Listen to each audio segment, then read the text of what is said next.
कहानी की शुरुआत में हम मॉरिस नाम के एक शातिर चोर को देखते हैं जिसे बैंक से चोरी के केस में पुलिस ने पकड़कर उम्र भर की कैद के लिए दुनिया की सबसे सिक्योर जेल अल्काट्राज में कैद करने के लिए ले जा रहे होते हैं। अल्काट्राज एक ऐसी जेल है जिसे समंदर के बीच एक छोटे से आइलैंड पर बनाया गया है, यानी अगर कोई कैदी जेल तोड़कर बाहर भी आता है तब भी वो भाग नहीं सकता क्योंकि आगे उसका रास्ता पानी रोक लेता है। इसीलिए इस जेल को दुनिया का सबसे सिक्योर जेल का दर्जा हासिल था। यहाँ सिर्फ दुनिया के टॉप क्रिमिनल्स को रखा जाता, लेकिन जल्द ही इस जेल का रुतबा मिट्टी में मिलने वाला था क्योंकि अब इस जेल में एंट्री हो चुकी थी फ्रैंक मॉरिस नाम के एक शातिर चोर की, जो पहले भी कई बार जेल तोड़कर भाग चुका है। लेकिन इस बार मॉरिस थोड़ा घबरा गया क्योंकि ये जेल बहुत ही ज्यादा सिक्योर थी। मगर मॉरिस को यहाँ अपनी पूरी जिंदगी बिल्कुल भी नहीं बितानी थी। वो जल्द से जल्द इस जेल से भागना चाहता था। जेल में एंटर होते ही मॉरिस भाग जाने का सोचने लगा। मॉरिस को सर से पांव तक फुल चेकिंग करके उसे एक सेल में लॉक किया जाता है। एक गार्ड आकर मॉरिस से कहता है वेलकम टू अल्काट्राज, और यहाँ से होती है असली कहानी शुरू। तभी अचानक एक बेल बजती है और सभी सेल के गेट्स ऑटोमेटिकली खुल जाते हैं। अफसर कैदियों को बाहर बुलाते हैं। इस जेल का डिसिप्लिन भी बहुत सख्त है। कैदियों को साफ सफाई और अपने टाइम पर सेल में जाने के रूल्स को फॉलो करना होता है। सब एक जैसा यूनिफॉर्म पहनकर लाइन में ब्रेकफास्ट खाने आ जाते हैं। मॉरिस के सामने लिटमस नाम का एक कैदी होता है। मॉरिस पूछता है कि मुझे तो कांटा ही नहीं मिला, अब मैं नूडल्स कैसे खाऊंगा? लिटमस उसे कहता है अबे ये तेरा घर नहीं है, जो तुझे मिला है उसे चुपचाप खा ले। तभी वुल्फ नाम का एक खतरनाक कैदी मॉरिस को चढ़ाने लग जाता है। वुल्फ से जेल में हर एक कैदी तंग था। वो यहाँ हर एक कैदी पर अपनी मनमानी चलाता था और उस पर बलात्कार के ढेर सारे केस भी हैं। इस जेल में एक से बढ़कर एक खतरनाक कैदी रखे जाते हैं। यहाँ लिटमस मॉरिस से थोड़ा खाना मांगता है और इस दौरान मॉरिस उसे अपनी प्लेट दे देता है। जब मॉरिस टेबल के नीचे से देखता है तो उसे पता चलता है कि लिटमस खुद खाना नहीं खा रहा बल्कि वो चूहे को दे रहा है। रात को एक गार्ड मॉरिस को वार्डन के पास लेके जाता है। जब मॉरिस वार्डन के ऑफिस में पहुंचता है तो वार्डन मॉरिस से कहता है कि मैं जानता हूं कि तुम बहुत ही शार्प माइंड हो और बहुत इंटेलिजेंट भी हो, लेकिन वो सब यहाँ किस काम का, क्योंकि तुम्हारे जैसे यहाँ कितने आए और गए पर यहाँ से कोई बच नहीं पाया। यहाँ कैदी बहुत ही स्ट्रिक्ट रूल्स फॉलो करते हैं। 2 महीने में एक बार ही कोई तुमसे मिलने आ सकता है और वो भी तब अगर मेरा मूड अच्छा हो। वार्डन बहुत ही सख्त इंसान है जो जरा सी गलती पर भी कैदियों को बहुत ही स्ट्रिक्ट पनिशमेंट देता है। वार्डन कहता है यहाँ से भागने का सोचना भी मत, नहीं तो तुम्हारे टुकड़े टुकड़े कर दिए जाएंगे। जिस पर मॉरिस जवाब देता है नहीं सर, आपके होते हुए यहाँ से कौन भागने का सोच सकता है। लेकिन असल में पहले दिन से ही मॉरिस के दिमाग में यहाँ से भागने की प्लानिंग शुरू हो चुकी थी। इस दौरान मॉरिस मौका देखते ही वार्डन का नेल कटर चुरा लेता है, जो वैसे तो बहुत ही छोटी सी चीज थी, पर मॉरिस को पता था कि अल्काट्राज जैसे जेल में इस छोटे से नेल कटर से भी बहुत बड़ा काम लिया जा सकता है। मॉरिस वापस सेल में आते ही इस नेल कटर को बाइबल में छुपा देता है। अगले दिन बाथरूम में वुल्फ फिर मॉरिस को परेशान करने लगता है, पर इस बार मॉरिस उसे छोड़ने वाला नहीं था। अब मॉरिस अपना असली रूप दिखाता है और उसे पकड़कर उसकी खूब धुलाई करता है। वुल्फ को पीटने के बाद अब मॉरिस का पूरे जेल में एक अलग रुतबा बन गया। हर कोई मॉरिस से डरने लगा। इसके बाद मॉरिस को लाइब्रेरी में काम दिया जाता है। वहाँ इंग्लिश नाम के एक आदमी से उसकी मुलाकात हो जाती है। वो इस जेल का सीनियर कैदी है। इंग्लिश को भी 2 आदमियों के कत्ल की वजह से उम्र भर की कैद सुनाई गई थी। उसने इस जेल में अपनी आधी जिंदगी गुजार दी थी। वो इस जेल के चप्पे चप्पे से वाकिफ है। उसे जेल की हर बात की खबर रहती है। उसे यह भी पता होता है कि आज सुबह मॉरिस और वुल्फ की लड़ाई हुई थी। वो मॉरिस को कुछ किताबें देता है जिन्हें मॉरिस को हर एक कैदी के सेल में पहुंचाना होता है। अगले सीन में खुले जगह को दिखाते हैं जहाँ कैदी कोई न कोई गेम खेल रहे होते हैं। तभी वो डॉक नाम का एक आर्टिस्ट से मिलता है जो खुद की पेंटिंग बना रहा होता है। डॉक एकदम सीधा साधा और डिसेंट इंसान है जो कई सालों से यहाँ सजा काट रहा है। उसे पेंटिंग करने का बहुत ही शौक था और अपना ज्यादातर वक्त वो पेंटिंग में ही लगाता। डॉक का कहना था कि अल्काट्राज जैसी जेल में कोई भी पागल हो सकता है, पर उसकी पेंटिंग की वजह से अब तक उसका दिमाग नॉर्मली चल रहा है। मॉरिस डॉक से पूछता है कि इस पेंटिंग में ये फूल क्यों बना के रखा हुआ है, तुम्हारी शर्ट में ऐसा तो कुछ नहीं? डॉक कहता है कि यह मेरी खुशी है जो सिर्फ पेंटिंग में है, मेरे मन में नहीं। उसके बाद मॉरिस जब अपने दाएं तरफ देखता है तो उसे ऊपर इंग्लिश दिखाई देता है। मॉरिस इंग्लिश की तरफ जाता है। जब मॉरिस उसके करीब जाता है तो उसके चेले मॉरिस को रोक देते हैं। तब इंग्लिश इशारा करता है कि अपना ही आदमी है, आने दो। मॉरिस उसके पास जाकर बैठ जाता है और तुरंत अपने दिल की बात छेड़ देता है। मॉरिस उससे कहता है कि यहाँ से बचने में आप मेरी मदद करेंगे। ये बात सुनकर इंग्लिश तो हंस पड़ता है। देखो बेटा, ये महज सिर्फ जेल नहीं है, ये हम सबकी कब्र है। यहाँ से निकलना है तो पहले हमें मरना पड़ेगा, तब जाके हमारी डेड बॉडी यहाँ से कब्रिस्तान तक पहुंच पाएगी। चलो मान भी लो कि तुम इन बड़ी दीवारों पर चढ़ भी गए और उसके बाद खतरनाक फोर्सेस को क्रॉस भी कर लिया और किसी जादुई शक्ति से तुम यहाँ के सैकड़ों गार्ड से बचकर जेल से बाहर भी निकल जाओ, तब भी यहाँ से भाग नहीं पाओगे क्योंकि आगे तुम्हारा रास्ता समुंदर रोक लेगा। इसलिए टाइम बर्बाद मत करो और चुपचाप सजा काट लो, कम से कम जिंदा तो बचे रहोगे। लेकिन मॉरिस अपने इरादे का पक्का था। वो हर हाल में इस जेल से भागना चाहता था। उस रात एक अफसर मॉरिस को बताता है कि तुम्हें कल से कारपेंट्री का काम दिया गया है, 1 घंटे का 50 सेंट्स दिहाड़ी भी दी जाएगी। मॉरिस फौरन इस काम के लिए राजी हुआ क्योंकि उसे लगा कि वहाँ उसे कोई ऐसा औजार मिल सकता है जिससे उसके भागने में काम आ सकता है। अगले दिन मॉरिस लिटमस से यहाँ से बचने का रास्ता पूछता है। लिटमस कहता है अरे ये तो बहुत ही आसान है, हर सेल में एक एयर वेंट होता है, उसके जरिए तुम छत पर पहुंच सकते हो, वहाँ से शायद तुम बच पाओ। और मॉरिस की बातों पर मुस्कुराते हुए वहाँ से चला जाता है। तब डॉक मॉरिस को खबरदार कर देता है कि वुल्फ तुम्हारी तरफ आ रहा है। तभी वुल्फ मॉरिस पर चाकू से वार करने आता है। मॉरिस अपना कोट हाथ में लपेटकर उसके साथ लड़ने लग जाता है। इतने में एक गार्ड उसे रोकने आता है तो वुल्फ गार्ड पर भी चाकू से वार कर देता है। अब मामला बिगड़ जाता है और वॉच टावर का गार्ड शूट करने लगता है। तब जाकर मॉरिस और वुल्फ लड़ना बंद करते हैं। मॉरिस को पता नहीं था कि वॉच टावर पर भी एक गार्ड है। वो अब एक एक करके इस जेल की हर बात को नोटिस करने लग जाता है। मॉरिस और वुल्फ को गार्ड्स डी ब्लॉक में ले जाते हैं जहाँ रात भर कैदियों को अंधेरे में रखकर टॉर्चर किया जाता है। ये एक ऐसा सेल था जहाँ कोई भी कैदी नहीं जाना चाहता था। जाने से पहले वुल्फ मॉरिस को धमकाता है कि बेटा तेरी मौत तो मेरे हाथों होगी। उस रात मॉरिस को तरह तरह के टॉर्चर्स मॉरिस सहने पड़ जाते हैं, जिससे उसकी हालत काफी खराब हो जाती है। 2 हफ्ते तक इस अंधेरे वाले सेल में रहने के बाद उसे वापस उसके सेल में लेके आते हैं, जहां लिटमस अपने पालतू चूहे से मॉरिस को एक नोट भेजता है जिसमें लिखा होता है वेलकम बैक मॉरिस। एक दिन चार्ली नाम का एक नया कैदी आता है जिसे मॉरिस के पास वाले सेल में रखा जाता है। मॉरिस और चार्ली में जल्दी दोस्ती हो जाती है। मॉरिस फिर उसे अपने दूसरे दोस्तों से भी मिलवाता है। उसी समय वार्डन बिना किसी को बताए हर एक कैदी के सेल को चेक करता है। जब वो डॉग के सेल में जाता है तो डॉग के सेल में उसके बनाए हुए कई पेंटिंग्स होते हैं। वार्डन हैरान रह जाता है कि दिन ब दिन उसकी पेंटिंग तो बढ़ती जा रही है। डॉग ने वार्डन की पेंटिंग भी बना के रखी होती है। उसे देखकर वार्डन मुस्कुराने लग जाता है, लेकिन पता नहीं क्यों अगले दिन वार्डन डॉग के सेल में बनाई गई सभी पेंटिंग्स को बाहर फेंकने का गार्ड्स को ऑर्डर देता है। वार्डन के इस फैसले ने डॉग को अंदर से पूरी तरह तोड़ दिया, क्योंकि डॉग सिर्फ अपनी पेंटिंग के ही सहारे जिंदा था। वह अपने हर एक बनाए हुए पेंटिंग से बहुत प्यार करता था, क्योंकि यहाँ उसकी सिर्फ एक ही खुशी थी और वो भी उस बेचारे से छीन ली गई। मॉरिस उसे समझाता है कि कोई बात नहीं, वो सिर्फ पेंटिंग ही तो थी, तुम और भी बना सकते हो। लेकिन डॉग इस सदमे से बाहर नहीं आ पा रहा था। अगले दिन उसे देखकर मॉरिस गार्ड से कहता है कि प्लीज डॉग पर नजर रखिए, वो बहुत ही परेशान दिख रहा है, कहीं वो खुद को नुकसान न पहुंचा ले। फिर गार्ड मॉरिस को कहता है तुम अपने काम से काम रखो। डॉग को भी मॉरिस के साथ कारपेंटर का काम दिया जाता है। तभी डॉग छुपकर मॉरिस की जेब में कुछ रख देता है। उसके बाद वो एक गार्ड को बुलाता है और कारपेंटरी के लिए दी गई कुल्हाड़ी से अपनी 3 उंगलियां काट लेता है और कहता है कि जिन उंगलियों से मैं पेंट नहीं कर सकता उनकी मुझे जरूरत नहीं है। यह कहकर वो चिल्लाने लग जाता है। तब गार्ड उसे पकड़ कर ले जाते हैं। मॉरिस देखता है कि डॉग ने उसके कोट में वही फूल डाल दिया है जिससे उसने अपनी पेंटिंग बनाई थी। शायद वो मॉरिस को बताना चाहता है कि इन लोगों ने मेरी खुशी मुझसे छीन ली। मॉरिस डॉग की कटी हुई उंगलियां उठाकर एक डिब्बे में डालता है और गार्ड को देखकर कहता है कि जाओ अपने वार्डन को दे दो, वो इसे देखकर बहुत खुश होगा। अगले दिन मॉरिस अपने सेल में बैठा होता है। तभी वो देखता है कि एक कॉकरोच एयर वेंट के अंदर जा रहा है, जिससे उसे अंदाजा हो जाता है कि यहाँ से बाहर जाने का कोई रास्ता जरूर होगा। इतने में इंग्लिश आकर बताता है कि डॉग ने खुद की उंगलियां इसलिए काटी क्योंकि उसे पेंटिंग करने की परमिशन रद्द कर दी गई थी, इसीलिए उसने तंग होकर अपनी उंगलियां काट ली। यह जानकर मॉरिस को बहुत गुस्सा आता है। अगले दिन डाइनिंग हॉल में वार्डन मॉरिस से पूछता है कि तुम इस डॉग को इतना सपोर्ट क्यों कर रहे हो। वह कहता है ऐसा कुछ नहीं है। ये कहकर मॉरिस वापस टेबल पर जाकर बैठ जाता है। वहाँ उसकी मुलाकात 2 भाइयों जॉन और क्लैरेंस से होती है, पर मॉरिस उनसे ऐसे बात करता है जैसे वह उन्हें पहले से जानता हो। जॉन और क्लैरेंस दरअसल ये दोनों किसी और जेल में मॉरिस के गैंग में थे। जॉन को अब जेल से भागने का काम आसान लगने लगा,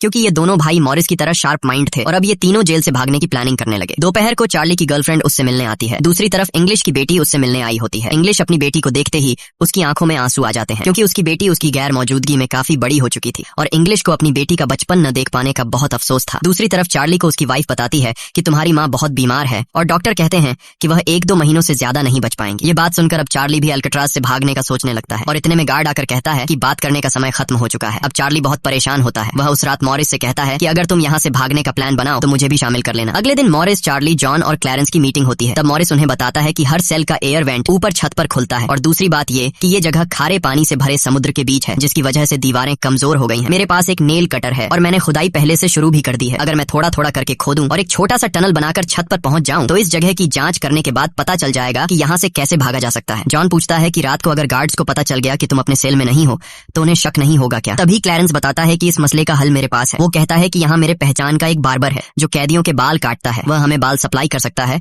और उसे यूज करके हम एक डमी हेड बनाकर उसे बेड पर लिटा देंगे, जिसके बाद अगर हम दीवार की सुरंग से निकलकर ऊपर छत पर भी होंगे तब गार्ड्स को शक नहीं होगा, क्योंकि हमारे सेल के बेड पर नकली सिर रखे होंगे। पर बात अभी भी वहीं अटकी हुई थी कि जेल से तो निकल जाएंगे लेकिन समुद्र का पानी कैसे पार करेंगे। मॉरिस जॉन से कहता है देखो, इसमें मुझे तुम्हारी मदद की जरूरत पड़ेगी। तुम तो क्लोजिंग डिपार्टमेंट में काम करते हो, वहाँ तुम्हें उन पुलिस अफसरों के लिए बनाए गए रेनकोट्स मिल जाएंगे, तो तुम कुछ रेनकोट्स चुरा कर मुझे दे देना। हम उससे एक ट्यूब बोट और लाइफ जैकेट बनाकर समुद्र को पार कर सकते हैं। यहाँ चार्ली कहता है भाई मुझे भी कोई काम दो, मैं भी तुम लोगों की मदद करना चाहता हूँ। मॉरिस चार्ली से कहता है कि जब मैं वेंटिलेशन की जाली खोदूं तो तुम पहरा देना ताकि कोई गार्ड हमें देख न ले, और जब तुम खोदोगे तब मैं पहरा दूंगा। मॉरिस का प्लान सभी को पसंद आता है और उसी रात में काम शुरू कर देते हैं। लेकिन दीवार खोदने के लिए नेल कटर बहुत छोटा था, जिसे चलाने में मॉरिस को बहुत जोर लगाना पड़ता और मॉरिस को दीवार खोदने में काफी मुश्किल हो रही थी। उसके हाथ में कहीं छोटे भी आए, लेकिन वो धीरे धीरे उस होल को खोदने लगता है। अगले दिन वो खाने के टेबल पर अपने दोस्तों से कहता है कि मुझे खुदाई के लिए एक बड़े औजार की जरूरत है। नेल कटर से दीवार खुरेदना बहुत मुश्किल हो रहा है। तभी मॉरिस ने अपने हाथ में चम्मच को देखते हुए उसके दिमाग में एक आइडिया आया। वो जानबूझकर चम्मच को अपने जूते पर घिसकर उसे गंदा कर देता है। उसके बाद मॉरिस ने गार्ड को बुलाया और कहा कि ये चम्मच गंदा है, मुझे दूसरा चम्मच दो। बाकी लोगों ने भी गार्ड से उनका चम्मच बदलने की रिक्वेस्ट की। गार्ड को इसमें कोई गड़बड़ नहीं लगी और उसने फौरन चम्मच बदलने की इजाजत दे दी, जिसके बाद वह सीधा टेबल की तरफ बढ़ता है जहाँ एक और सिक्योरिटी गार्ड सीट पर बैठा होता है। पर जैसे ही वह टेबल पर रखे हुए चम्मच बदलने लगता है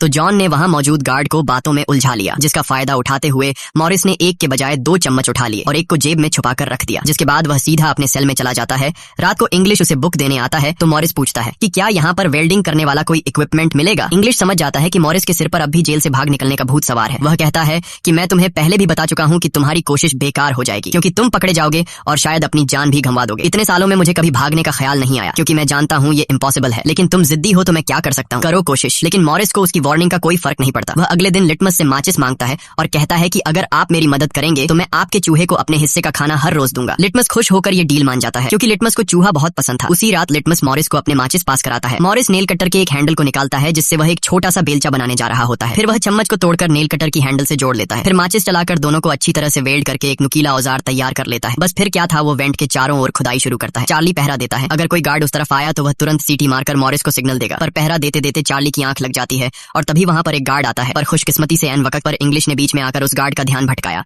और दूसरी तरफ इंग्लिश की बातचीत सुनते हुए चार्ली की भी आंख खुल गई, लेकिन टेंशन में वह सीटी भी नहीं मार पाता। जिसके बाद वह कोई चीज गिरा देता है तो मॉरिस उसका इशारा समझकर वेंट को कवर करके बेड पर लेट जाता है। गार्ड पूछता है कि यहाँ कुछ जलने की स्मेल आ रही है। मॉरिस कहता है, सर आपके रहते मजाल है कि कोई स्मोक करेगा, मुझे तो कोई बू नहीं आ रही है। उस गार्ड को भी ठंडक पहुंचती कि चलो कोई तो मेरी कदर करता है। उसके जाते ही मॉरिस वेंट के चारों ओर कंक्रीट निकाल देता है, लेकिन वो देखता है कि वेंटिलेशन जाली के साथ पेच भी घुसे गए हैं, जिसे काटने के लिए कोई शार्प औजार लगेगा। इस दौरान मॉरिस को जब भी बाहर जाने का मौका मिलता तब वह ग्रिल से निकली हुई सीमेंट को चुपचाप बाहर गिरा देता। अगले दिन कारपेंटर का काम करते हुए वह एक मेटल उठा लेता है जो चाकू की तरह शार्प है, लेकिन चार्ली उसे कहता है कि मेटल डिटेक्टर से बचकर तुम्हें इसे बाहर कैसे लेके जाओगे। मॉरिस बहुत ही कॉन्फिडेंस से कहता है कि वो सब मैं देख लूंगा। जब मॉरिस बाहर जाता है तो दरवाजे पर मेटल डिटेक्टर बजने लगता है। दरअसल मॉरिस मेटल को हाथ में उठा लाया था। गार्ड पूछता है कि ये क्यों लेके जा रहे हो। मॉरिस कहता है, सर वो मैंने सोचा कि कपड़े टांगने के लिए इसे यूज करूंगा। गार्ड कहता है, ज्यादा होशियार मत बनो और वो मुझे दे दो। ये कहकर गार्ड वो मेटल उससे ले लेता है और मॉरिस को पूरी तरह चेक करके जाने देता है, लेकिन अपना हीरो तो हीरो है। दरअसल उसने 2 मेटल चुराए थे, एक हाथ में लाया था और दूसरा शूज में छुपा के रखा हुआ था। उस शार्प मेटल से वह ग्रिल को काट लेता है। अब बारी आती है गार्ड्स को चकमा देने के लिए नकली सिर बनाने का, जिसके लिए ये चारों अपनी जिम्मेदारी का काम करते हैं। चार्ली गार्ड से थोड़ा पेंट मंगवाता है। वो गार्ड से कहता है कि मुझे आर्ट बनाने का शौक है। गार्ड भी इनकार नहीं करता और पेंट उसको लाकर दे देता है। मॉरिस उस होल से निकाले गए कंक्रीट को पीसकर एक पाउडर बनाता है। जॉन नाई की दुकान से बाल इकट्ठा करके लाता है और क्लैरेंस लाइब्रेरी से पुरानी किताबें इकट्ठा कर लेता है। सारा सामान इकट्ठा होने के बाद मॉरिस पानी और पुराने मैगजीन का इस्तेमाल करके एक डमी सिर बनाने लगता है, जिसके ऊपर पेंट और नकली बाल लगाकर बिल्कुल रियल दिखने वाला एक नकली सिर तैयार कर लेता है। साथ ही साथ मॉरिस ने अपने प्लान को और मजबूत करने के लिए नकली कार्डबोर्ड बनाए, जिससे कोई शक नहीं कर पाएगा कि सामने की दीवार में किसी ने सुरंग बनाई है। एक रात मॉरिस ने अकेले ही ऊपर जाने का फैसला किया, जिसके लिए उसने अपनी बनाई गई नकली खोपड़ी को बेड पर रखा और उसे गर्दन तक कंबल से ढक लिया। जिसके बाद वह नकली कार्डबोर्ड लेकर सुरंग से बाहर निकल आता है। वहां मॉरिस पाइप्स को पकड़कर धीरे धीरे ऊपर छत पर चढ़ जाता है। दूसरी तरफ चार्ली बाहर पहरा दे रहा होता है। छत पर पहुंचने के बाद मॉरिस देखता है कि वहां ऊपर एक लोहे का ग्रिल है, जिस तक वह कूद कर भी नहीं पहुंच पाता। इसी बीच एक गार्ड आता है और चार्ली से पूछता है कि इतनी देर रात तक तुम पेंट क्यों कर रहे हो और तुम्हारा दोस्त मॉरिस आज इतनी जल्दी क्यों सो गया। चार्ली कहता है कि जी सर, आज मॉरिस कारपेंट्री का काम करते हुए थक गया था, इसलिए वह जल्दी सो गया। तभी अचानक गार्ड के हाथ से उसकी लाठी नीचे गिर जाती है। उसे उठाते हुए वो देखता है कि मॉरिस के बाल बहुत अजीब दिख रहे हैं। अब चार्ली डर के मारे कांपने लगता है कि आज तो काम से गए। गार्ड मॉरिस के सेल के अंदर हाथ घुसाकर उसके बाल टच करता है तो मॉरिस पूछता है, क्या हुआ सर, मेरे बाल इतने खूबसूरत हैं क्या। लकीली एन वक्त पर मॉरिस नीचे आकर वहां लेट गया था। अगले दिन मॉरिस अपने साथियों को बताता है कि छत पर एक रास्ता है, लेकिन उसे एक ग्रिल से बांध के रखा हुआ है और वह ग्रिल बहुत ऊंचाई पर है। मुझे एक और साथी की मदद चाहिए। तब जॉन कहता है कि मैंने अपना वेंट पूरी तरह खोद दिया है, आज रात मैं भी वहां पहुंच जाऊंगा, दोनों मिलकर ग्रिल को खोलेंगे। उसी रात मॉरिस और जॉन अपने वेंट्स के जरिए छत पर पहुंच जाते हैं। जॉन मॉरिस को उठाता है और मॉरिस ग्रिल को पकड़ लेता है। जॉन देखता है कि यह लोहे का ग्रिल बहुत ही मजबूत है और उसे पूरी तरह से वेल्ड किया गया है। उसे निकालने का एक ही रास्ता है और वह है इसे ड्रिल मशीन से काटना। अगले दिन म्यूजिक क्लास में सभी अपनी अपनी मर्जी का इंस्ट्रूमेंट बजा रहे होते हैं। तभी मॉरिस की नजर वहां रखे एक छोटे से पंखे पर पड़ती है, जिसे देखकर मॉरिस को लगता है कि वह इस पर काम करके एक ड्रिल मशीन बना सकता है, जिसके लिए वह चार्ली से कहता है कि तुम किसी तरह करके इस पंखे को यहाँ से छुपा लो। चार्ली बड़ी आसानी से इस छोटे से पंखे को अपने इंस्ट्रूमेंट बॉक्स में छुपाकर रख देता है। जब चार्ली बाहर आता है तो गार्ड्स उसके इंस्ट्रूमेंट बॉक्स को चेक भी करते हैं, लेकिन उन्हें पंखा नहीं नजर आता और चार्ली को जाने दिया जाता है। वह पंखा जैसे ही मॉरिस के हाथ लगता है तो मॉरिस उस पर काम करना शुरू कर देता है और कई घंटों बाद मॉरिस उस पंखे से एक ड्रिल मशीन तैयार कर लेता है। उस रात मॉरिस और चार्ली छत पर चढ़कर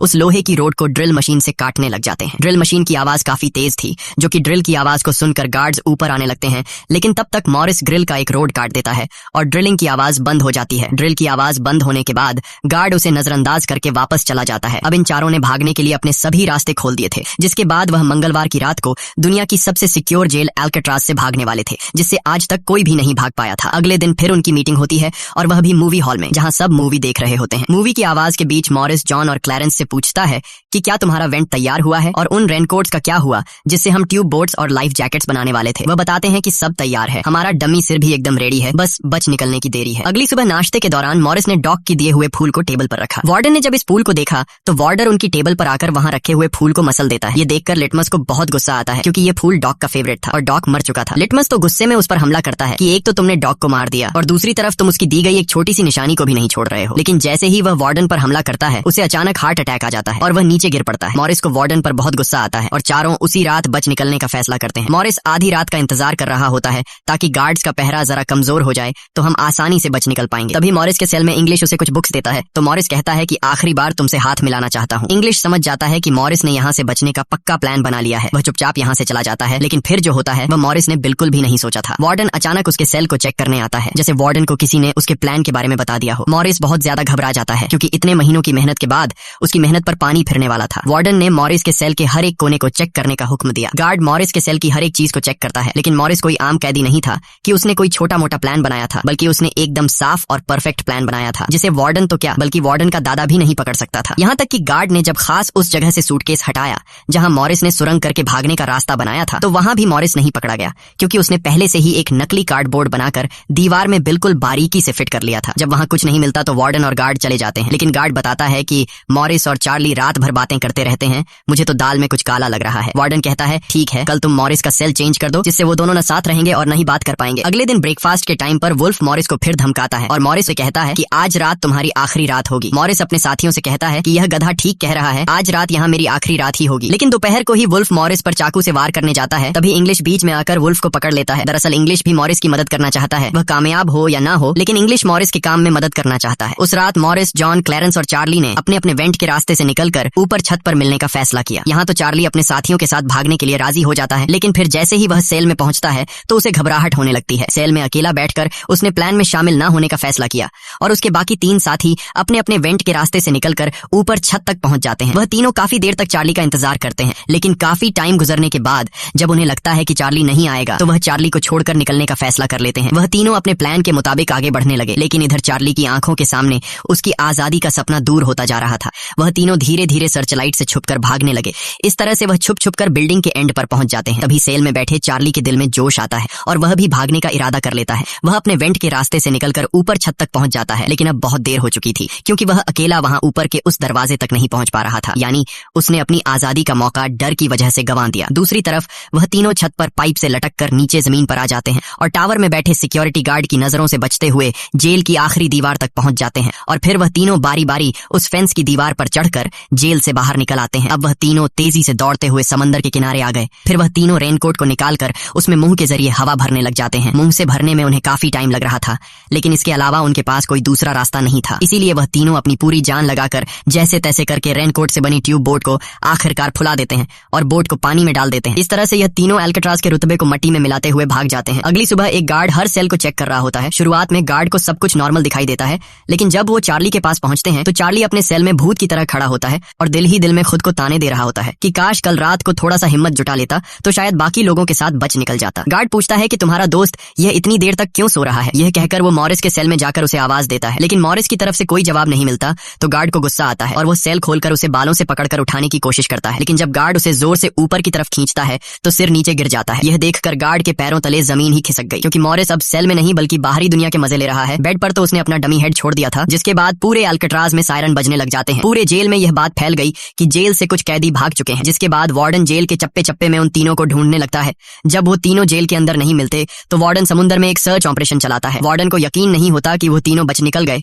उसे लगता है कि जरूर तीनों पानी में मरे होंगे, पर अंदर ही अंदर वार्डन जानता था कि वो तीनों बहुत ही स्ट्रांग थे। उन तीनों ने समुद्र के पानी को पार करके अब आजादी का सांस ले रहे होंगे। वार्डन से हेडक्वार्टर के अफसर सवाल पे सवाल उठा रहे होते हैं, तुम क्या सो रहे थे जब वो तीनों बच निकले। वार्डन बहुत ही टेंशन में होता है, लेकिन तभी वहां पर वार्डन को डॉग का वही फेवरेट फूल मिलता है। इसका मतलब ये था कि मॉरिस वार्डन से डॉग का बदला भी लेना चाहता था। तब सर्च टीम का हेड आकर बताता है कि सर, हर तरफ सर्च हो चुका है लेकिन उनकी बॉडीज नहीं मिली। अब वार्डन अपनी नौकरी और खुद की इमेज बचाने के लिए उसे कहता है कि जैसा मैं कहता हूँ वैसे रिपोर्ट लिखो कि उन तीनों ने बचने की कोशिश की लेकिन वो तीनों पानी में डूबकर मर गए। लेकिन वाल्टन की इस बात पर किसी को भी भरोसा नहीं हुआ, जिसके बाद मॉरिस अल्काट्राज जेल तोड़ने से पूरी दुनिया में जीनियस के नाम से मशहूर हुआ। इस घटना के 1 साल के बाद अल्काट्राज जेल को बंद कर दिया गया क्योंकि अब इसकी कोई गारंटी नहीं थी कि यहाँ से कोई बच नहीं सकता। इस तरह से सच्ची कहानी पर बनाई गई ये फिल्म खत्म हो जाती है। अगर वीडियो आपको अच्छी लगी हो तो हमारे चैनल को सब्सक्राइब और वीडियो को लाइक जरूर कीजिएगा।